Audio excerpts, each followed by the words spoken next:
Marie dans sa cage. Grincheuse et irritable. Comme chaque fois, elle sème la perturbation. Rhinophéros. Coucou Marie. Coucou Duja, ça va? Ça va et toi? Oui, cette semaine on va parler de science.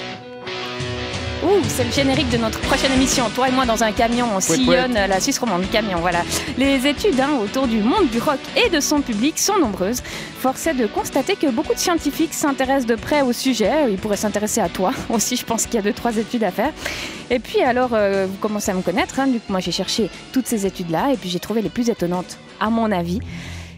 Par exemple celle-là. Petite musique angoissante. Les dents de ma mère. Les dents de Noël, ma mère. Dans un livre paru en octobre 2016, écrit par une animatrice radio anglaise, Liana Bird, et un docteur en neurosciences, Jack Lewis. Lewis, comme Voilà. Lewis Carroll. Qui, oui, Alice au pays des merveilles. Cauchemar étrange. pas de requin, Ambiance. pas de requin. Si peut-être dans le placard. D'accord. Donc ce livre qui a comme titre The Mice Who Sing for Sex and Other Weird Tales from the World of Science, littéralement la souris qui chante pour faire l'amour et autres contes bizarres du monde de la science, on apprend que les requins seraient fans de musique rock. Et plus particulièrement de ça.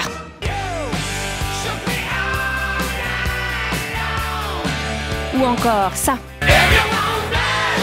Ah, les requins aiment bien les vieilles merdes des 70s. C'est marrant, Shook Me All Night Long des AC/DC. Je vois l'image d'un requin qui aurait quelqu'un entre ses mâchoires et qui le jette comme ça contre les murs, qui le déchiquette. Donc ça se voit pas tellement à la radio, mais il fait comme ça, Ouais, déjà, je tourne, avec son bras, il C'est un tourne peu comme son Patrick bras. Sébastien, je tourne les serviettes. Voilà, sauf qu'ils n'ont pas de bras, les requins, déjà. Donc les affreuses Bah, pas de bestioles, chocolat alors. alors attirées vers la musique, deviendraient plus calmes à l'écoute de ces morceaux. Hein. L'explication se trouverait dans le rythme plutôt lent des chansons. En effet, les requins sont apaisés par les pulsations lentes et très très carrées, visiblement, vu qu'ils aiment AC/DC. De là à tester, honnêtement, ne comptez pas sur moi. J'ose à peine mettre un pied dans un lac suisse, et c'est véridique, de peur d'être déchiqueté par un banc de silure, par exemple. C'est horrible. Non, mais ça me fait vraiment peur, les poissons. Silure mutant. Oui. Silure, déjà, c'est moche comme nom pour un Allez, faut y poisson. aller, c'est silure. Une autre étude me concerne directement puisqu'il semblerait qu'en atteignant l'âge de 33 ans, un fan de musique cesse de s'intéresser aux nouveautés. Un peu comme s'il atteignait sa vitesse de croisière et se contentait de ce qu'il avait découvert jusqu'ici. L'étude qui a récolté des informations sur les sites de streaming de musique montre que les ados écoutent volontiers les artistes les plus cotés avant d'explorer d'autres options et de se tourner vers des artistes de moins en moins connus en atteignant la vingtaine. Et puis elle démontre que le fait de devenir parent incite plutôt à une stagnation des goûts musicaux. Plutôt rassurant, hein, pour moi, par exemple. Oui, on peut aussi être quadra, célibataire et ne plus acheter ou consommer de nouvelles musiques en pensant que c'était mieux avant. Voilà. Et puis un petit tapis de country qui a à voir avec cette prochaine étude. C'est encore moins rassurant. L'étude de Diane Theodora Kennedy, professeure de psychologie et de musique à l'université de Sydney, qui explique dans une récente étude que les musiciens qui jouent du métal ont 2 fois plus de chances de mourir que ceux qui font de la country.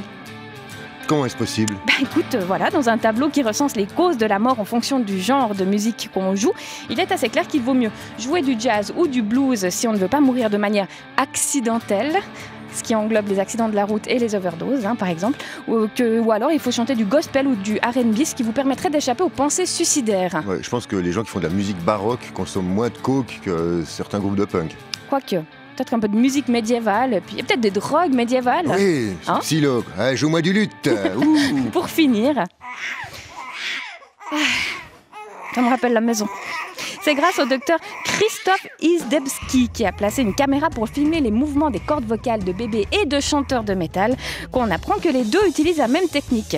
De là à dire déjà que tu es un gros bébé, il n'y a qu'un pas que je franchis volontiers. On m'a déjà dit aujourd'hui que j'étais un enfant. Oui, mais un bien, enfant, ça va encore, mais un je fais bébé... moi cette philosophie, ne grandis pas, c'est un piège. Mais tant que je dois pas changer tes pampers, moi, tout me va. Voilà. On se quitte en écoutant une nouveauté pour tordre le bras à ceux qui pensent qu'à 33 ans et des gamins, ça signifie la mort de la curiosité musicale. On va C'est du écouter... vécu. C'est du vécu. On va écouter Ex, donc de la très gentille et très belle Laure Bétrice qui a gagné un prix de musique suisse. Bravo Laure. On en parlait discrètement dans la chronique sur le Tsarfest. Et ben voilà, son album sort. Et puis nous on écoute ça, puis on se voit la semaine prochaine. Adieu les loulous. Au revoir. Marie dans sa cage.